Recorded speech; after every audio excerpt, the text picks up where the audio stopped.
I'd like to make 2 points before I get started in the conversation. There are 2 threads that run through my interest as far as the world of Nachlass is concerned, and in fact academic publishing.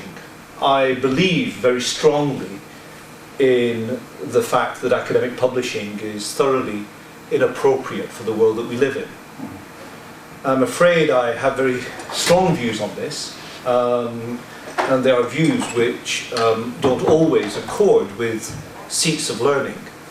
And those of you who are either published or trying to get published, or more importantly, if you've ever tried to get access to an article online and found that you've got to pay $6 or whatever it is just to get beyond the abstract, I hope you'll realise why in the 21st century those of us who have a voice must speak loudly and consistently against this system of academic publishing.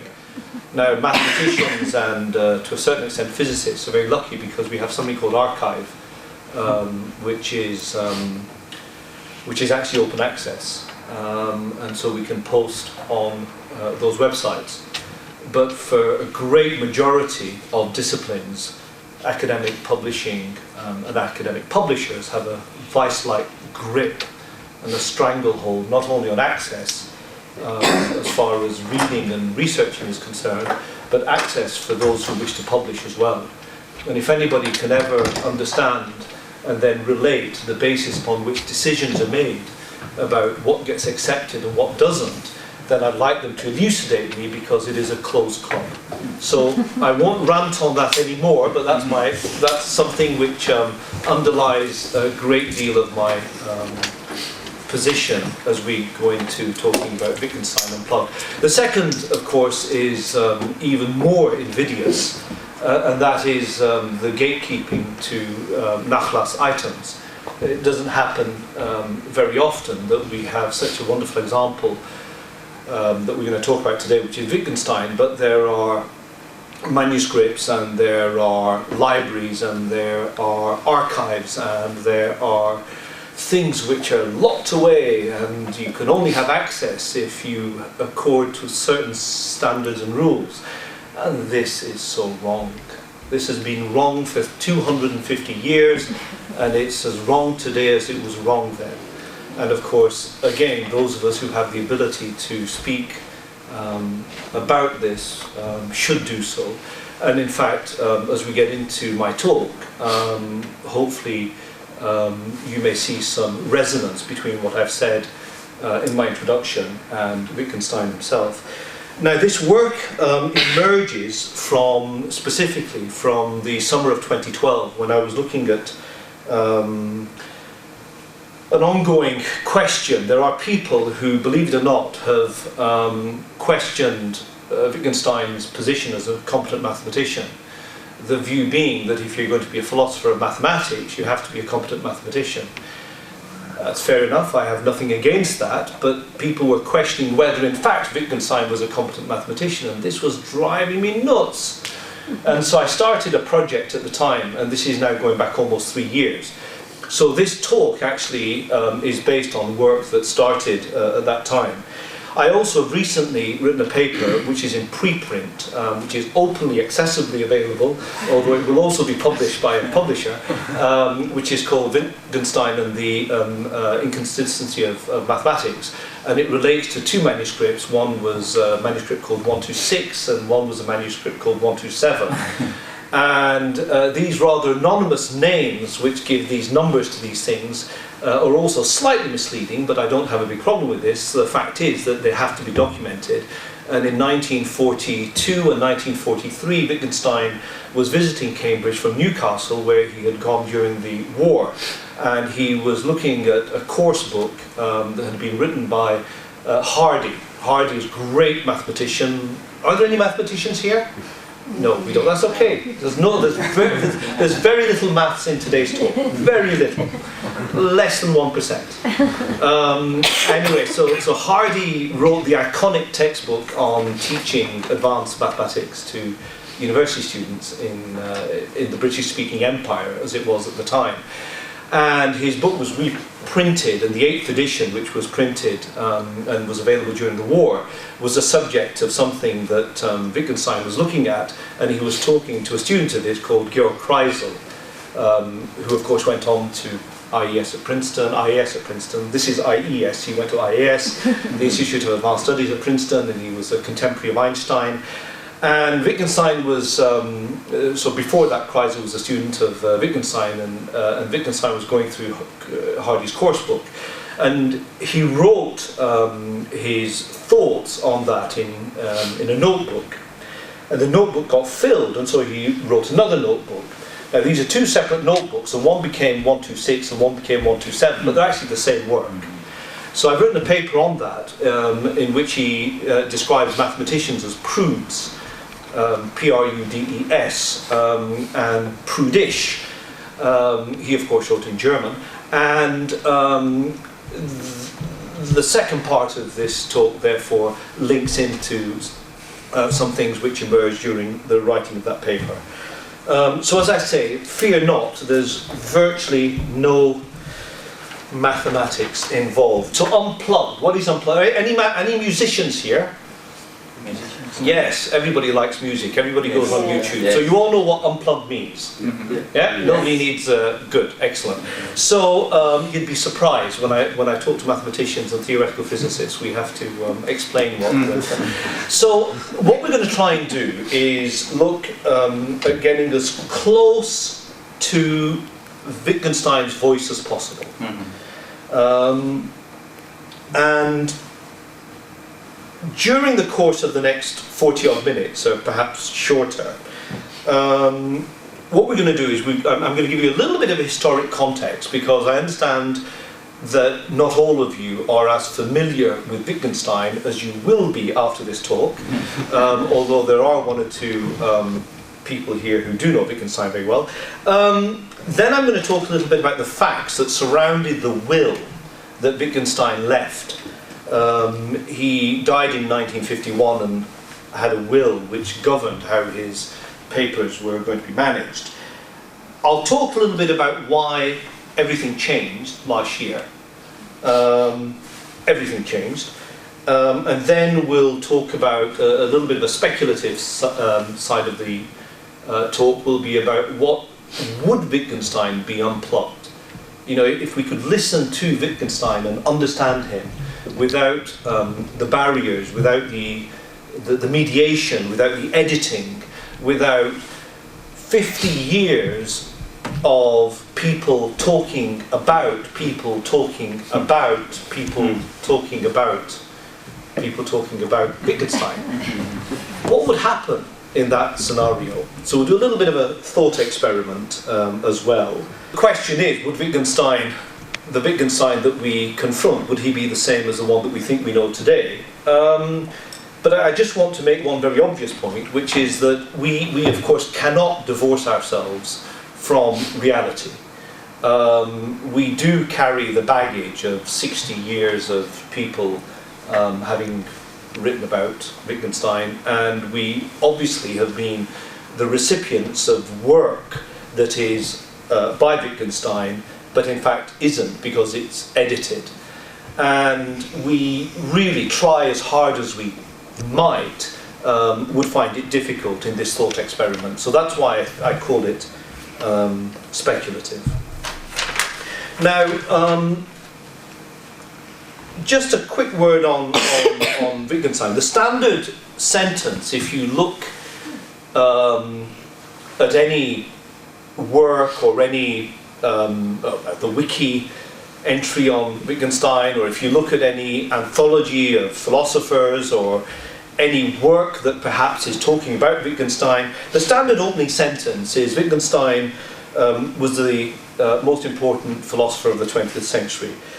Now that has broadened, and there are even works now that start with the opening sentence, Wittgenstein, one of the greatest of the philosophers of the Western world since Aristotle or Socrates or Aquinas or something. And so whether one believes this or not, the fact is that this is the iconic status that Wittgenstein has reached. At the end of the last century, by which I mean the 20th century, Santi, not the other century that you and I are used to, there was a poll which was published by Wiley, who were one of obviously my targets when I talked about earlier, my problem with academic publishing, but they also do good stuff. And in the Philosophical Forum, which costs a lot of money to buy, and which I'm afraid you can't hack, so if you try to get this article online, you can't. But anyway, I'll tell you about it. It says that they did a research poll, and Wittgenstein's work, Philosophical Investigations, PI, which was published in 1953, was ranked as the single most important philosophical work of the 20th century. Now, this was a poll, so there's some integrity to the way in which it was assessed. And on top of that, in the 15 or more years since that poll has passed, Wittgenstein's position has got even more important, not less important, partially because nobody else ranks in that time as highly, but also because literally, as I said on this slide, hundreds of books, thousands of academic dissertations, and in fact hundreds, if not thousands, of academic tenured positions, doctorates and postdoctorates revolve around Wittgenstein. And his influence is on subjects and disciplines which I'm sure he himself would actually be quite bemused by. If we can imagine Wittgenstein here today, looking at some of the work that's being done on him and about him, I have no doubt that he'd be shaking that head of his. So the Wittgenstein industry is global. And I have to acknowledge Stuart Shanker here, who is a philosopher of mathematics and who has written extensively on Wittgenstein in his core area of mathematics for this reference to the industries that have grown up around Wittgenstein. But I think that, and this, I'm not trying in this talk to present a biographical sketch of Wittgenstein. That in itself would be a separate and very interesting, I'm sure, conversation. But the fact is that whether it's science, the philosophy of science, philosophy of mind, the philosophy of music, the philosophy of aesthetics, architecture, design, maths, I've even seen commentaries and papers on, there's been a film, there's been a musical score, there's animations galore. I mean, if you try and look at Wittgenstein on YouTube, the machine breaks up, there's just too many. Yeah. So it really is a global industry. But all of this is mediated. If you look backwards for the last 70 years, none of this, very little of it, I should say, not none, but very little of it is actually based on scholarship that was enabled through direct access to his words and his work. Now, I said that we're not going to do a biographical sketch, but I think it's important to give him a historical context. Wittgenstein came from he was raised in what we might describe as fin de siècle Vienna, an incredibly rich, culturally rich time. Vienna at the end of the 19th and the earlier 20th century was a place that perhaps is unrivaled in this confluence of different circumstances that came together. Wittgenstein himself, on top of that, had a position of great privilege. He was a son of one of the greatest and wealthiest industrialists that Europe has seen. Now, we today, we know about the Carnegies, and we know about the JP Morgans, and we know about one or two other great big families, the Rothschilds, of course. We don't know so much about the Wittgensteins, but the Wittgenstein empire, which had been built on the back of steel, and in fact, as far as the family was concerned, the father was the second generation that had been converted from Judaism into Catholicism. These families, these industrial families, had proportionally a much greater influence because, of course, society was still largely feudal. The Industrial Revolution that had occurred and was beginning to transform Western Europe was really quite patchy. So Vienna wasn't Manchester, and it certainly wasn't New York either. And to give you some idea of the richness of that cultural heritage, there's a portrait of Wittgenstein's sister that had been painted by Klimt. Mahler was somebody that came to their home. This background, this rich cultural background that Wittgenstein had, is something that is very important. We cannot divorce this from the man himself. Interestingly, in 1912, I think it was, or perhaps 13, his father died.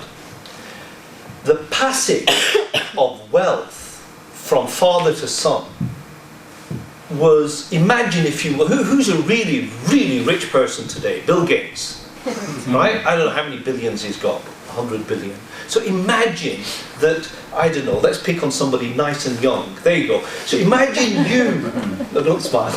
Imagine that your father's Bill Gates and he passes away and you get $80 billion. Right? So no, imagine that's what happened to Wittgenstein. Except it was worth more. It wasn't 80 billion.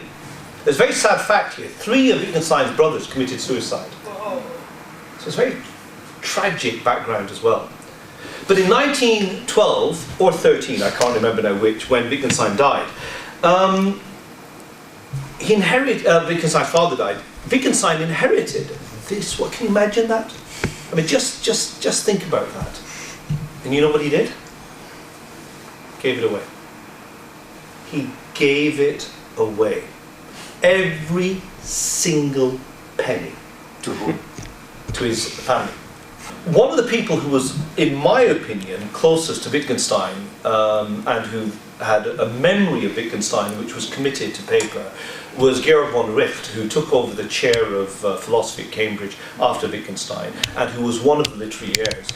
Von Richt, who's Finnish, Swedish-speaking Finn, a really interesting person in his own right, said that of all the biographical texts that he's read about Wittgenstein, he didn't recognise who was being written about. You know, the Wittgenstein he knew versus the one who'd been written about were 2 different people. When he was at Manchester, he attended lectures in mathematics that were given by Littlewood, who was there. Littlewood was one of the great English mathematicians of the 20th century alongside Hardy. The early 20th century, of course, people must remember Turing as well. Turing, who of course was taught by Wittgenstein, very relevant at the moment. There's a film out that you probably have heard, but we mustn't go down that route. He was very interested in Schopenhauer. At that time, we know that he read Russell's Principles of Mathematics that was published in 1903, and he then went on to Cambridge. Before he went to Cambridge, this is an image of the actual patent application, which through the wonders of open access are available for everyone. So this is not guarded by academic publishers, so you can get this. So if you look, it's called, his patent was called Improvements in Propellers for Aerial Machines. It's extremely complicated. It was based on a great deal of theory, so he was a very competent mathematician, but he was also an engineer. This design actually later was taken up in the 30s and the 40s, and helicopters were used on a derivative of this design.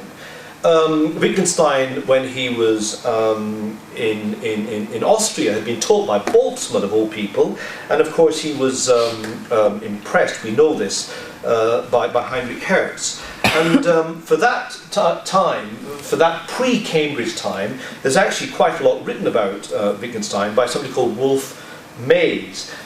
What I find very surprising is that when one looks at the works that have been written about Wittgenstein, this period of his life is not written about. It's almost as if everything started when he went to Cambridge. Mm-hmm. Well, of course, that's not true. Now, we all remember our formative years. Mm-hmm. He got to Cambridge after 1912. He was already 22, 23. Now, it's still impossibly young, well, by my standards, it's a child. But he was a genius. And in fact, he was such a genius that when he got to Cambridge, Bertrand Russell, described Wittgenstein as the most perfect example I've known of genius as traditionally conceived. Passionate, profound, intense, dominating. Now, Russell was no slouch. We all know who Bertrand Russell was. So for Russell at this point, to be according this sort of accolade on Wittgenstein obviously tells us something. And remember, Russell was important for many reasons, because we now know that in 1921, when the only philosophical work that Wittgenstein ever published during his lifetime was published, TLP, Tractatus Logico Philosophicus, when that was published, and I should refer to it as TLP, it was enabled in English, the English publication, because of a foreword by Bertrand Russell. It was having difficulty being published. So Bertrand Russell's influence on Wittgenstein, of course, and Wittgenstein's influence on Bertrand Russell, was great. Wittgenstein eventually, so I'm now skating over 3 or 4 decades, so he was at Cambridge and he eventually became head of department just before the war, which was a position he effectively held until 1948, and he died in 1951, was buried in Cambridge. If you ever are in Cambridge, remember me, look me up, my email's on my website, and I should be very happy to take you to pay homage to his graveyard. He thought of himself as a philosopher of mathematics. Now this is how he described himself. So in 1944 there was an encyclopedia being put together, and we have direct evidence of this in the form of the entry that he suggested. The standard biography on Wittgenstein is by Ray Monk, a professor at Southampton. Wonderful work, which I'm sure is available in Spanish as well. Ray Monk describes this episode, and Wittgenstein writes back to the person who's doing the entry, and he says that I primarily contributed to the philosophy of mathematics. So this was in 44. So this was a mature Wittgenstein with the benefit of looking back over his career. This wasn't what he was aspiring to do. This is what he thought of himself as. And of course, in this context, which remember, he worked with Weizmann. He was familiar with, in his time, the revolutionary impact in the world of mathematics of Gödel at the beginning of the 1930s. He being Wittgenstein, was quite negative actually about Gödel, which is one of the reasons why some mathematicians find it very difficult to accept him. At Trinity, he was a direct contemporary of both Hardy and Littlewood, and of course, as I've mentioned earlier, Turing was one of his students. So he was steeped in both mathematics and the philosophy of mathematics. TLP, which was published in 1921, was actually largely written during the First World War. And this gestated and was rewritten and revisited. So by the time we get to 1919, when the book had been published, a very young Wittgenstein considered that he had solved all the problems of philosophy.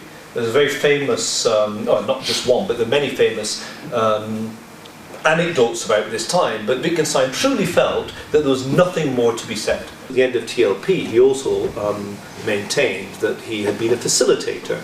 So in TLP, he said, the Wittgenstein ladder. So you've climbed up this ladder, I've built you this ladder, and you've read all these things, and now that you can throw the ladder away, forget everything I've told you, because you've now achieved this particular stage. And as far as I'm concerned, Wittgenstein, am concerned, I have nothing else to say either. I've solved all the problems of philosophy.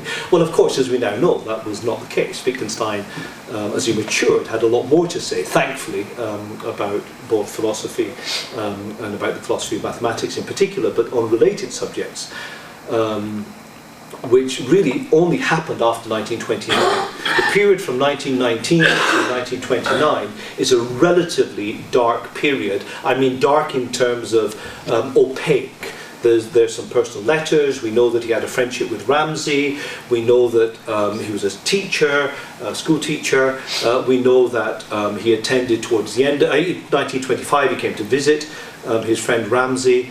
So these things happened. Just a quick sidebar at this point. I mentioned earlier about the fact that Wittgenstein's three of his brothers committed suicide. Consider this as well.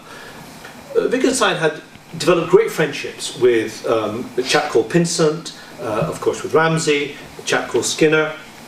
Each of these people died relatively young, certainly before Wittgenstein died. And so this also has an impact. I mean, this was a man for whom friendship meant a lot. Acquaintanceship meant very little, but friendship meant a lot. And three of his best friends died whilst he was, during his lifetime. In 1951, before Wittgenstein died, he actually very famously made this comment a number of times, but he said that he felt that his work would not be understood by the people around him. He felt that it was only in the future, after perhaps a completely new generation or two had passed, that the changes in the ways in which we communicate, the ways in which we think, and of course the baggage of the past that we carry with us, would all have had to undergo profound changes in order for him to be understood. Now, I don't personally believe that that is the reason why he never published anything else during his lifetime. I think he was more talking about genuine understanding. But the fact of the matter remains that after he died, he left a will, and in that will there are three people that he appointed as his heirs and literary executors. And specifically he said, I intend and desire that Mr. Rees, Miss Anscombe, Elizabeth Anscombe, and Professor von Richt shall publish as many of my unpublished works as they see fit. That's a heavy, I mean, imagine being told, imagine being one of these three people and being given this, this responsibility. I'm not sure I would have accepted that responsibility. Let's just take a step back here. I absolutely don't think that it's justified in any way, shape or form to take cheap shots at the heirs. What I'm about to talk about, now that we get into the meat of the presentation, is not intended as criticism, cheap criticism of the heirs. I know that if I was one of those three, I would have done a worse job. There's no question. In fact, I would have been a coward and I would have walked away from the job. I would have said I can't do it. These three people did it.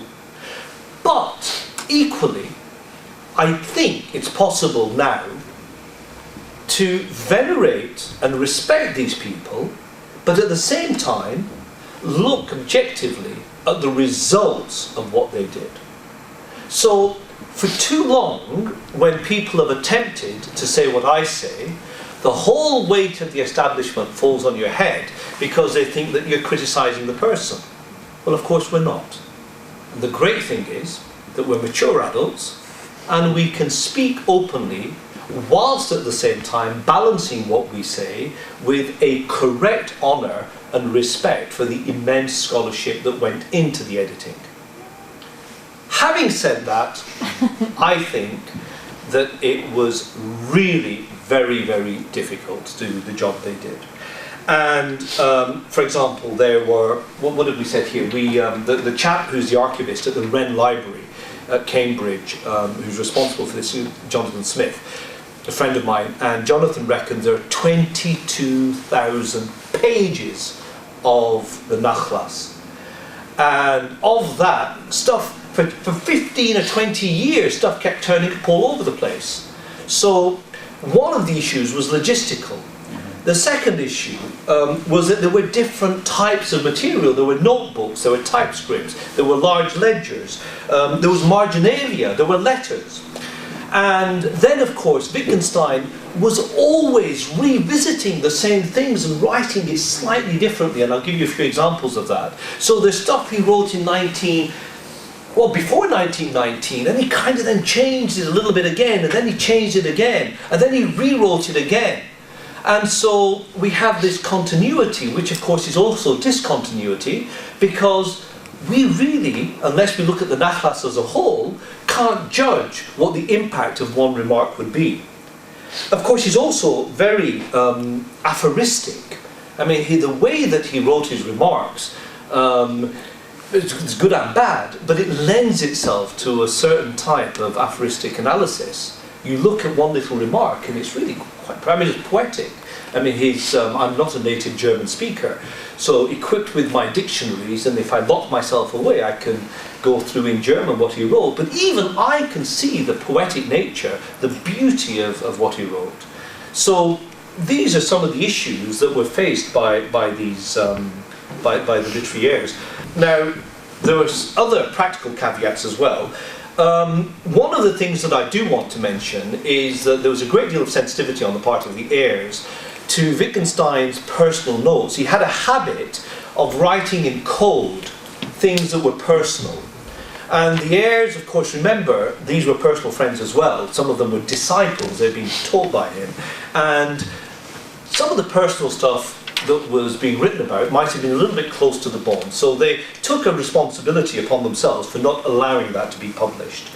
The first work that was published was Philosophical Investigations. Canonically, PI is seen as the most complete work, and I think there is a fairness to this, but in the 2009 edition, my favourite edition is the German-English one. I brought this along with me because I need to refer to it in a minute, but this one was edited by Hacker and Joachim Schulte, and it's of over 600, almost 700 remarks. The first almost 200, 188, do exhibit both chronological continuity as well as some thematic continuity. So I think it's fair that this book is seen as, maybe apart from TLP, the closest thing to a finished work. But of course, what we now forget is that when 3 years later the Remarks on the Foundations of Mathematics was published, so there were two books then, one was PI, one was Remarks on the Foundations of Mathematics. Actually, when you look back at the Nachlass, they were all part of the same manuscripts. So an editorial decision was made to separate them. Interestingly, PI was published to great adulation. The Remarks on the Foundations of Mathematics was panned. It was absolutely hammered. Now, there are reasons why it was hammered. It's badly edited, in my opinion. But the first section of Remarks on the Foundations of Mathematics can't be criticised for the same reasons.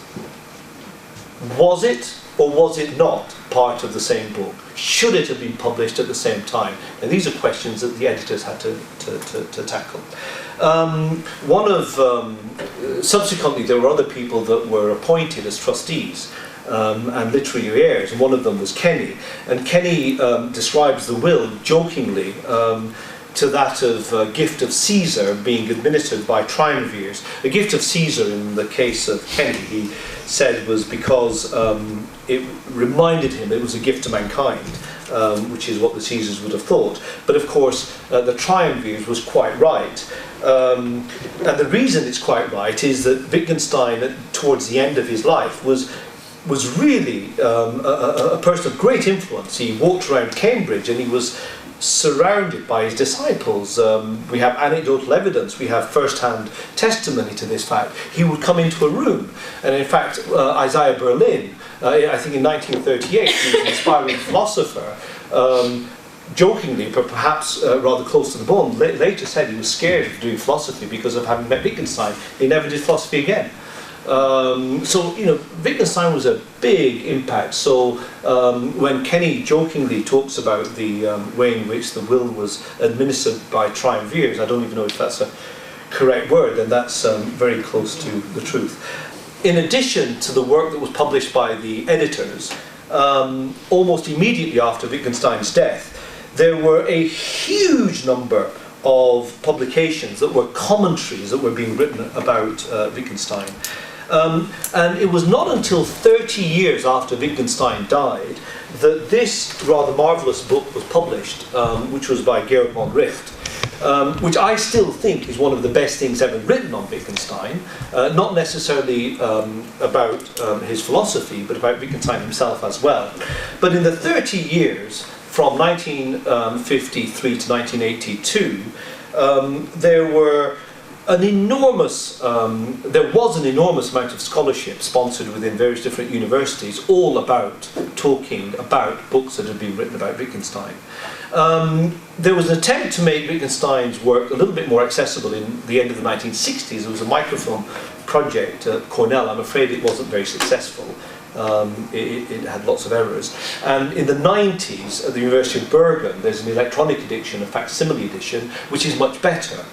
But it costs a lot of money unless you're going to go to Bergen and sit in their room. This thing, even today, I think it costs a few £1,000s to buy from the publishers. So the Nachlass remained largely inaccessible during this period. Last year, and I'll talk more about that later, all of this changed.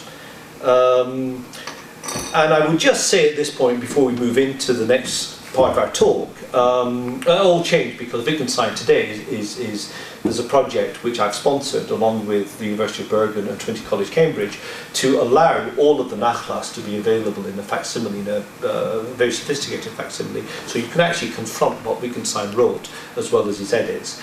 But of all the resources that are available, if you wanted a single resource which talks about the bibliographic material available, the Wittgenstein archive at Bergen is the best. Now, as far as the Nachlass is concerned, a very, very, very small percentage of people would either have had access or inclination to look at the Nachlass in its original form.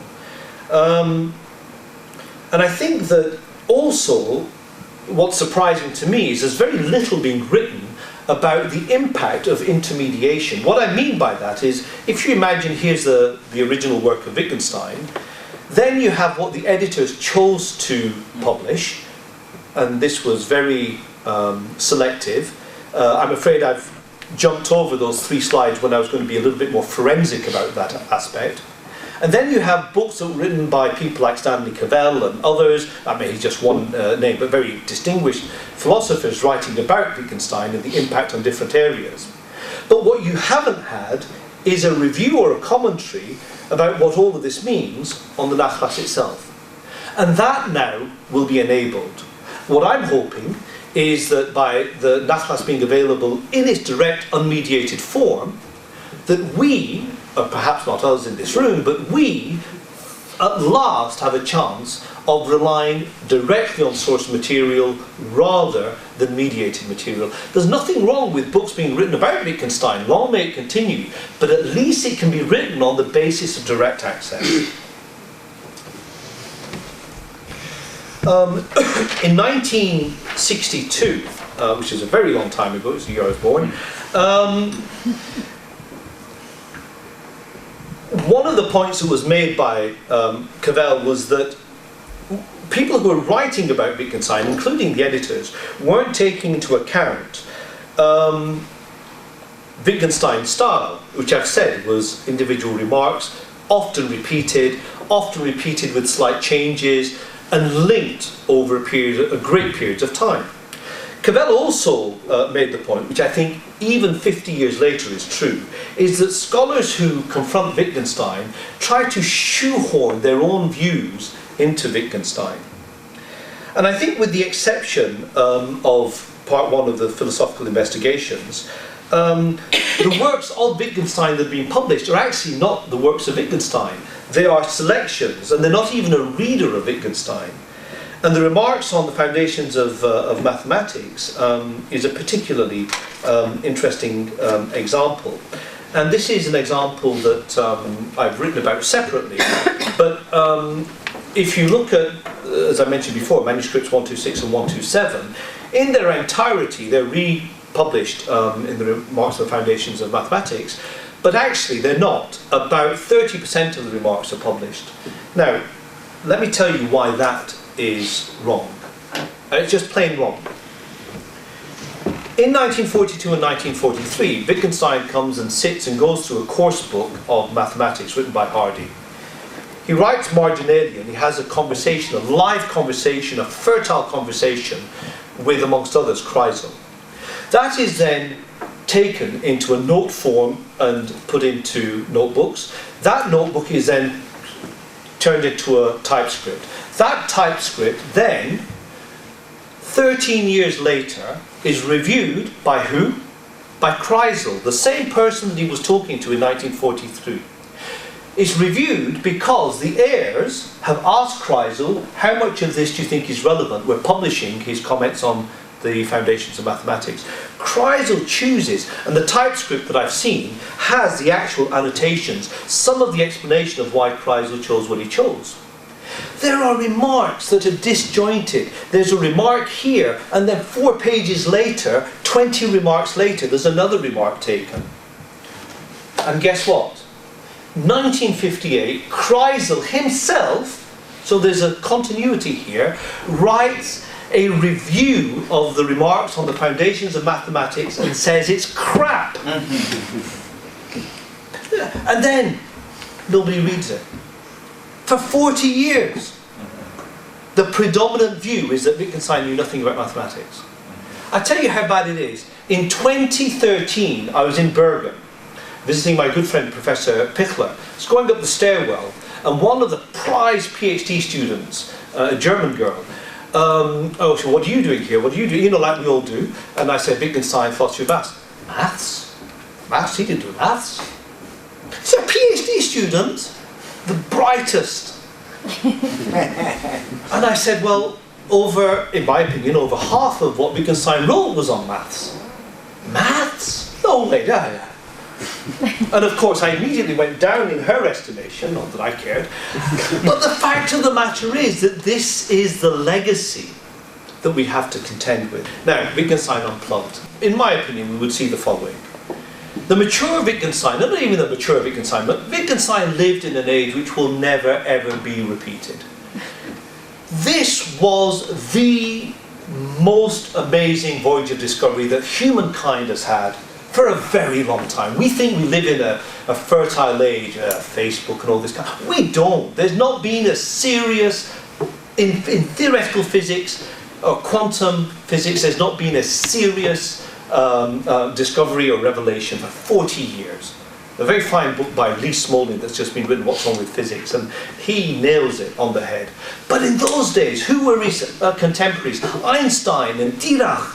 We all know who Dirac was. I mean, it's an amazing mind. Gödel, Hilbert, Heisenberg, Schrödinger, of course, Ramsey and Russell, Frege, I haven't even put Turing up there, Keynes. These were his contemporaries. I've told you about his early childhood.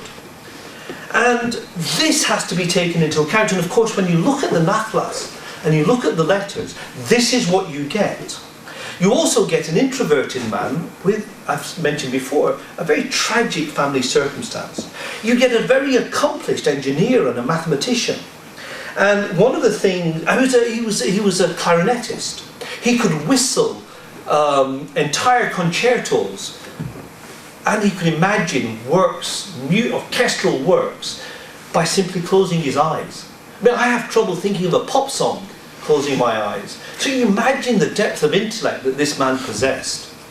He was not boring. And his Nachlass, therefore, is vibrant. And this has been closed off to us all for 70 years. And we've relied upon these intermediated, edited... now, one last rant. The other thing that happened with Wittgenstein is that there are publications that are written in his name with titles, for example, On Certainty, On Colour. Wittgenstein never wrote a book called On Certainty. And not only is there a book on certainty, there are tenured professors who specialise on certainty, the philosophy of Wittgenstein, in response to G.W. Moore. Now, he may well and did write on certainty. What are we certain about? Can we be certain about anything? These are very, very valid philosophical questions. But he never wrote a book. What did he write about? In 1915, he wrote on probability. Probability. Nobody's ever written, there are no tenured professors on probability.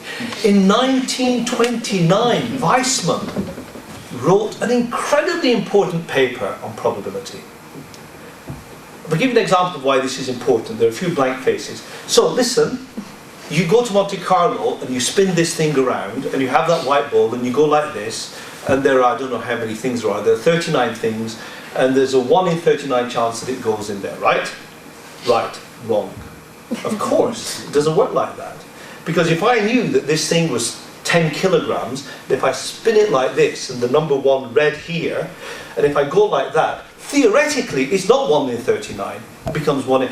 So these issues of probability affect in economics and in very different areas, and the issue there is all about quantifiers. Wittgenstein wrote about throughout his Nachlass. But they're little remarks on his so-called remarks on the foundations of mathematics, which is the iconoclastic work on mathematics that he did. There's no mention of this. So that's why it's important. What has happened is that the Nachlass is technically available, and the Wittgenstein archives in Bergen, the Trinity College, Cambridge and myself have come together. It was a long journey, and it's openly accessible to anybody who wants. We don't charge you anything, and you can see everything direct and unmediated. So that's a factual statement. Now, I'm going to finish on 2 slides. This is what Wittgenstein said. He said, our craving for generality has one source: our preoccupation with method of science. And then he says, I mean the method of reducing the explanation of natural phenomena to the smallest possible number of primitive natural laws. You can read the rest of it yourself. And at the end of it, he says, I want to say here that it can never be our job to reduce anything to anything, or to explain anything. Philosophy really is purely descriptive. And of course, he's absolutely right, because in the 70 years since he died, there's been this desire, this encompassing, all-encompassing desire to reduce him, to explain what it is that he's trying to say. He himself said, I'm not saying anything. I'm just writing about things that I see and I describe. The job of a philosopher is to describe, not to explain. And that is the message that Wittgenstein left us with. There's a lot to learn as a mathematician or a philosopher of mathematics. I find it absolutely refreshing to look at Wittgenstein. But I don't go to Wittgenstein because I think he's going to change my life and tell me about the meaning of the philosophy of language, for example. And yet there are industries built on this. And I'm sure a great many people are going to get very upset by that. Luckily, I don't care.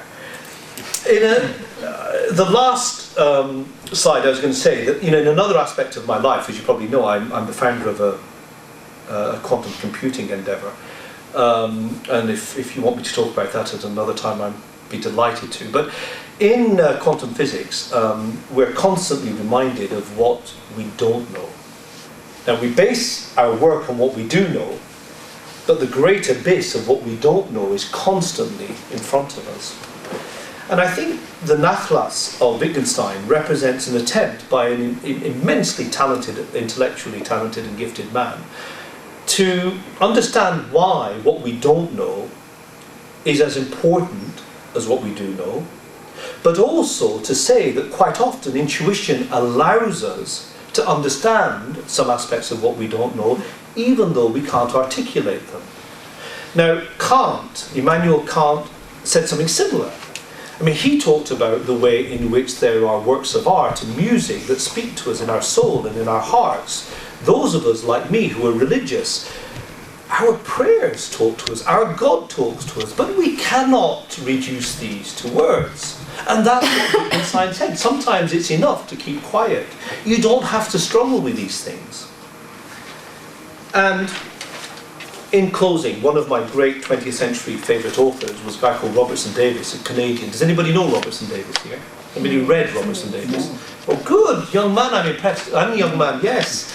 Well, Robertson Davis, fantastic gift to you youngsters, Robertson Davis. Go and read him and enjoy. him, he's a great writer. He said, you know, old mothers think of their children as mighty oak trees, not as cabbages. But of course the world is fuller of cabbages than it is of mighty oak trees. Wittgenstein was a mighty oak. He was a mighty oak. And I hope that with his Nachlass now being available to all of you, in maybe 150 years' time, when we ourselves are all twinkles in the eyes of the children of our grandchildren, the view that they have of Wittgenstein and his importance to the intellectual life of humankind will be this big oak. And you look backwards behind him and there might be another oak, and that might be Aquinas, and there might be Kant, and of course Balthasar in the 20th century, another big oak, and a few cabbages and trees. And that will be the result of this freeing of the Nachlass from the constraints that were imposed upon it, partially by the system that we used to live in, partially by the difficulties that were faced by the editors, partially, of course, also by the fact that it's impossible to edit him.